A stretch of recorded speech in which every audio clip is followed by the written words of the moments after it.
Hey guys, and welcome back to Mad About Skin. In today's video, we are talking the skincare I no longer buy. 2021 has really turned into the year of streamlining, minimizing the total number of steps in your skincare routine and getting back some of that precious time in the morning and in the evening before bed by minimizing the total time commitment of your routine.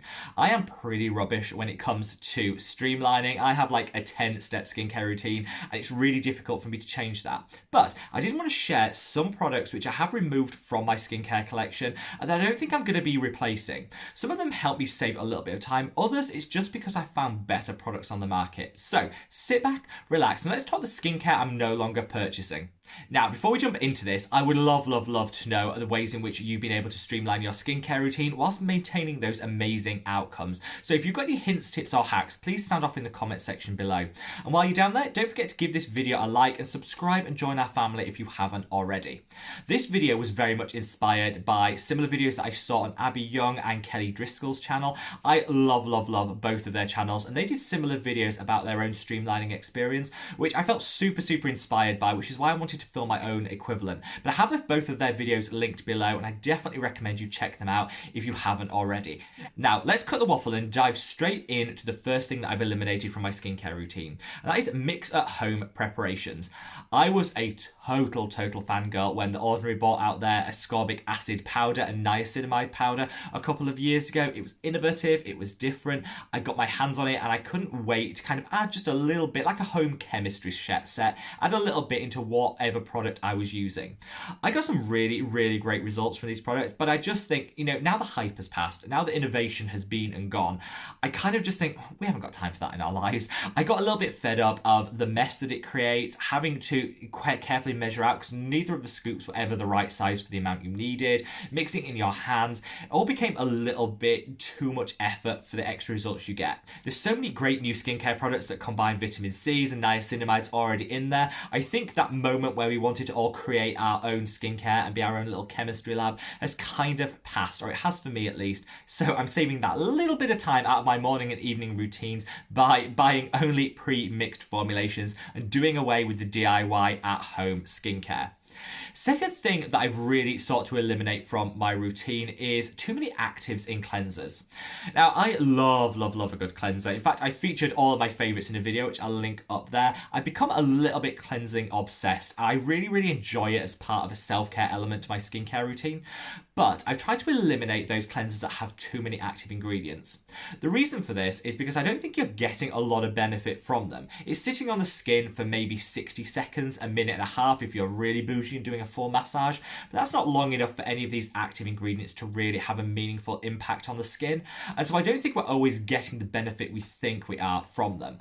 I've stripped it right back and gone to some really gorgeous basic cleansers that do the job but don't pack my routine full of actives which aren't going to have the benefits. Some of my favourites, this is the Geek and Gorgeous Jelly Joker cleanser. Love it, stunning, it feels luxurious, bouncy and bougie. This is the Selfless by Hyaluronic cleanser, which I really enjoy, and again, it's all about like hydrating and calming and soothing rather than having too many actives. And this is the Purito from Deep Green cleanser. All of these are great. They do what they need to in terms of prepping the skin for your routine, but they're not loaded full of actives. The next thing I've chosen to eliminate is single acid exfoliators. You guys know I love my lactic acid 10% from The Ordinary. It's really transformed my skin, brought back some real luminosity and vibrancy, and really helped to tackle some textural irregularities that I had. However, I've discovered quite a few acid blends out there, which means I don't need to work out on that day whether I want to use my salicylic acid, my lactic acid, what does my skin need, when I've got a blend which just kind of does it all. The go-to at the moment is the Glycolaxel solution. This is by Face Theory, a brand I absolutely love, but this is probably one of their standout products. This combines really effective concentrations of glycolic acid, salicylic acid and lactic acid as kind of like a multi-purpose exfoliator. Okay, this isn't going to work for very sensitive skin, and I would recommend you stick to single acid exfoliations if you're super sensitive, but for everyone else I think it kind of takes some of the guesswork around what your skin needs on that day by formulating it all together in a single product that just gives you multiple benefits for the same price point. This I absolutely love, but there's so many great ones out there, and I'll leave some links below to my favorite multi-acid exfoliators on the market, so hopefully you can find one that works for you. Now, can we talk niacinamide and hyaluronic acid? Standalone hyaluronic acid and niacinamide serums are just not needed in your skincare routine. If you look on the back of just about every one of your skincare products, it will contain sodium hyaluronate, hyaluronic acid, niacinamide, as a standard ingredient in all of them. I think we risk using too much of these ingredients by having a standalone serum in our skincare routine. We're not getting extra benefit, we're spending extra time and coin on that individual step for just no purpose. Beyond that, you could risk using too much of these products and causing irritation in the skin, so I just found it easier to just eliminate standalone hyaluronic acid and niacinamide serums from my routine, save some coin, save a product, save a step in my routine, and I've honestly noticed zero difference in terms of the results that I'm getting.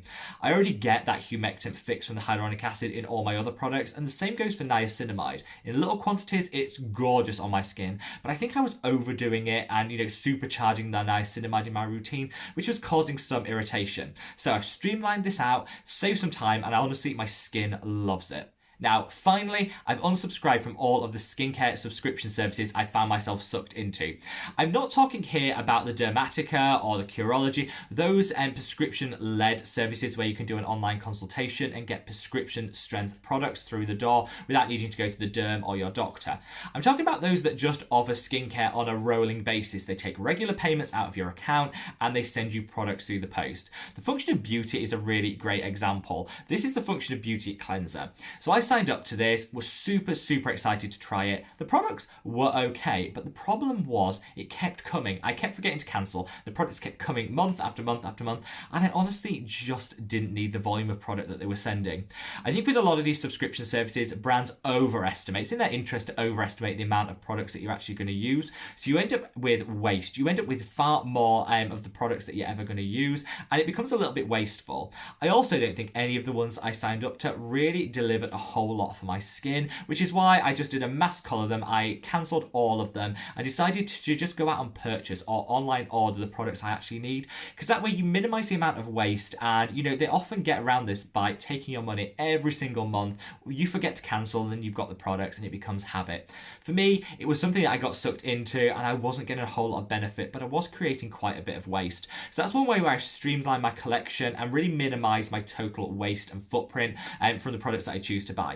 Now, I will always say in this video, whilst these are the products and the steps which I'm no longer using in my skincare routine, this is totally up to the individual. And I say everyone's skin is unique, and that's what makes us as humans absolutely fabulous. So if any of these products work really well for you, continue to use them. This is just my take on streamlining. Of course, I am not great at streamlining. I could probably do so much more. So your hints, tips, and hacks on how to minimize the total amount of time taken for your skincare routine would be so welcome. So don't forget to leave them in the comment section below. And wherever you are in the world, guys, stay safe, stay well, and look after your skin. Take care. Bye.